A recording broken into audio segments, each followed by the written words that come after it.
Welcome to suggest master YouTube channel. আশা করি সবাই ভালোই আছেন। আমাদের সবার মধ্যে একটা প্রবলেম, প্রায় 99.99% মধ্যে প্রায় মানুষের একটাই প্রবলেম থাকে, যা ইনকাম করছি তাই হাত থেকে চলে যাচ্ছে দিনের শেষে বা মাসের শেষে। টাকাটা কোনোরকমভাবে স্টোর করতে পারছি না। টাকাটা হাতে আসছে কিন্তু হাতের বাইরে বেরিয়ে যাচ্ছে। কী কারণে? টাকাটা কেন স্টোর হচ্ছে না? সমস্ত কিন্তু এই ভিডিওতেই আলোচনা করা হবে, তাই ভিডিওটি স্কিপ না করে লাস্ট অবধি দেখার জন্য অনুরোধ রইল। আমি যে কারণগুলো বলবো অবশ্যই কিন্তু আপনি বুঝতে পারবেন, হ্যাঁ আপনি এই কারণগুলোর সম্মুখীন হওয়ার জন্য টাকা স্টোর করতে পারছেন না, অর্থাৎ আপনার হাতে কোনোরূপ কোনো টাকাই থাকছে না। চলুন দেখে নেওয়া যাক। আমরা অনেকেই কিন্তু অনেক টাকা ইনকাম করি, কিন্তু তা থাকছে না। আজকে সেই নিয়ে বিস্তারিত আলোচনা হচ্ছে। আমরা যেরকমই ইনকাম করি না কেন, টাকা আমাদের কাছে যেন একটা হাতের গার্বেজ হয়ে উঠেছে। আমাদের আয় বুঝে ব্যয় করার যে পরিকল্পনাটা, সেটা কিন্তু নেই। সেই কারণেই কিন্তু এটা একটা মোস্ট ইম্পর্ট্যান্ট কারণ। এই কারণেই কিন্তু টাকা স্টোর হচ্ছেন না। আপনি জানেন এক টাকা আয় করতে মানুষের কতটা কষ্ট করতে হয়, তার কিন্তু প্রত্যক্ষ কারণ আপনি নিজেই। কিন্তু আপনার সেই জিনিসটা মাথায় থাকছে না যখন আপনি এই টাকাটা বেয়ার করছেন, অর্থাৎ সেটা ভালো কাজেই হোক বা খারাপ কাজেই হোক বা কোনো প্রয়োজনীয় কাজেই হোক, আপনার কাছ থেকে সেই টাকাটা চলে যাচ্ছে। আপনি বুঝতেই পারছেন না বা এর কোনো সলিউশন পাচ্ছেন না যে কিভাবে আমার কাছ থেকে এই টাকাগুলো চলে যাচ্ছে। আজকে মোস্ট 7টি আইডিয়া দেওয়া হবে যে কিভাবে আপনার কাছ থেকে টাকা চলে যাচ্ছে এবং টাকাটা রাখার জন্য আপনাকে কি কি করা দরকার। তাই ভিডিওটি লাস্ট অবধি না দেখে দয়া করে স্কিপ করবেন না, না হলে অনেক ইম্পর্টেন্ট জিনিস থেকে কিন্তু আপনি বাদ পড়ে যাবেন।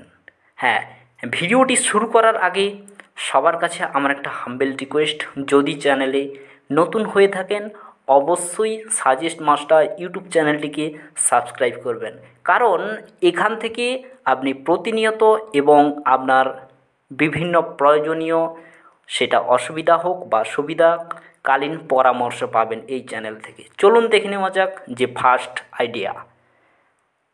আপনি আয় বুঝে খরচ করছেন না, অর্থাৎ ধরুন আপনার প্রতিদিনের আয় 300 টাকা, কিন্তু আপনি সেখানে 300 টাকা কি সেখান থেকে 300-র বেশি আপনি খরচ করে ফেলছেন। এটা কিন্তু সবথেকে একটা বড় কারণ, যে কারণে আপনার টাকা স্টোর হচ্ছে না। হ্যাঁ, এখানে আপনাকে আয় বুঝে ব্যয় করাটা অত্যন্ত জরুরি।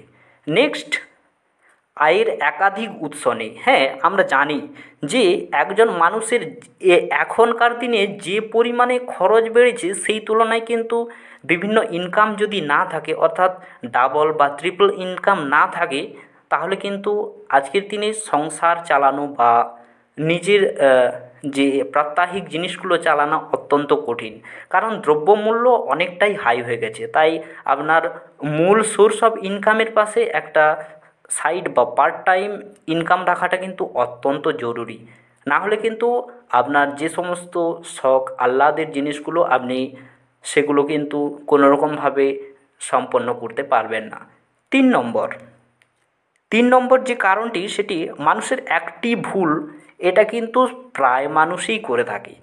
আমরা জানি যে আমরা কোনো বাজারে গেলাম বা কোনো মার্কেট বা কোনো জায়গাতে গেলাম, সেখানে আমরা কোনো ভালো জিনিস দেখলেই সেটার দিকে আমরা হাত বাড়িয়ে দিই, কিন্তু এই জিনিসটা কখনোই করা উচিত নয়। আপনাকে সবসময় একটা ভালো জিনিস নিতে হবে, সেই জিনিসটা যতদিন সম্ভব আপনাকে স্টোর বা টিকিয়ে রাখার ব্যবস্থা করতে হবে, অর্থাৎ সেই জিনিসটিকে আপনাকে সঠিকভাবে কিন্তু তার ব্যবহারটা করা জানতে হবে।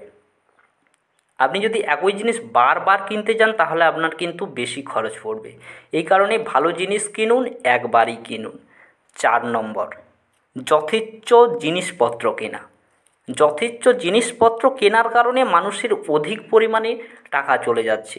এই জিনিসটার প্রতি আপনার অবশ্যই একটা কঠোর নজর দেওয়া দরকার। ধরুন আপনার কাছে একটা একটা স্মার্ট মোবাইল রয়েছে, সেই স্মার্ট মোবাইলটা আপনি দেখলেন বাজারে লঞ্চ হওয়া রিসেন্টলি একটা বেস্ট মোবাইল, সেটা কিন্তু আপনি তার দিকে হাত বাড়িয়ে দিলেন, এটা কিন্তু করা চলবে না।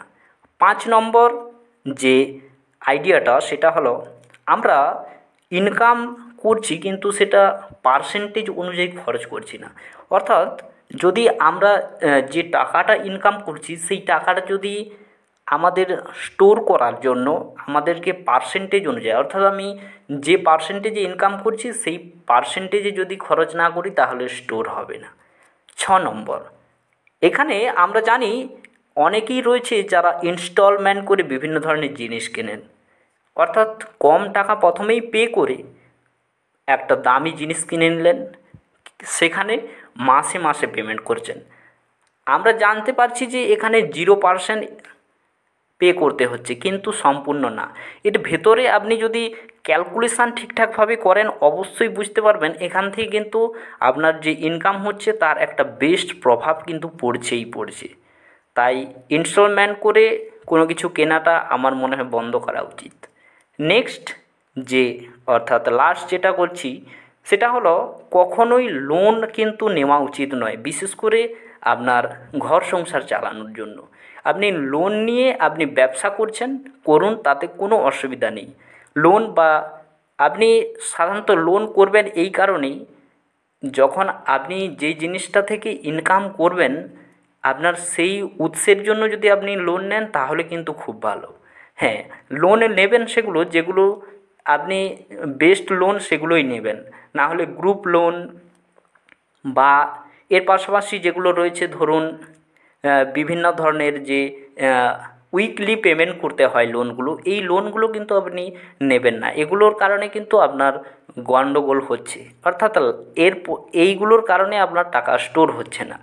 লাস্ট যে উপায়টা দেব, অর্থাৎ আপনি যে কারণটাও করছেন আর আমি যে উপায়টাও দিচ্ছি সেটি হলো, আমরা আয় অনুযায়ী বিলাসিতা কিন্তু অনেকটাই বাড়িয়ে ফেলেছি। অর্থাৎ আমাদের যে পরিমাণে টাকা আয় হচ্ছে সেই পরিমাণ আমরা খরচ করছি, তার পাশাপাশি আরও বেশি পরিমাণে খরচ করছি। এই বেশি পরিমাণে খরচ করার কারণেই কিন্তু আমাদের টাকাটা স্টোর হচ্ছে না। আশা করি বোঝা গেল। আজকের ভিডিওটি অনেকটাই ইম্পর্ট্যান্ট। যদি এই জিনিসগুলো আপনি মেনটেন করে চলতে পারেন অবশ্যই কিন্তু আপনার টাকা স্টোর হবেই মাস্ট। আপনি এই জিনিসগুলো প্রতি আপনার ধ্যান দেওয়া অত্যন্ত জরুরি।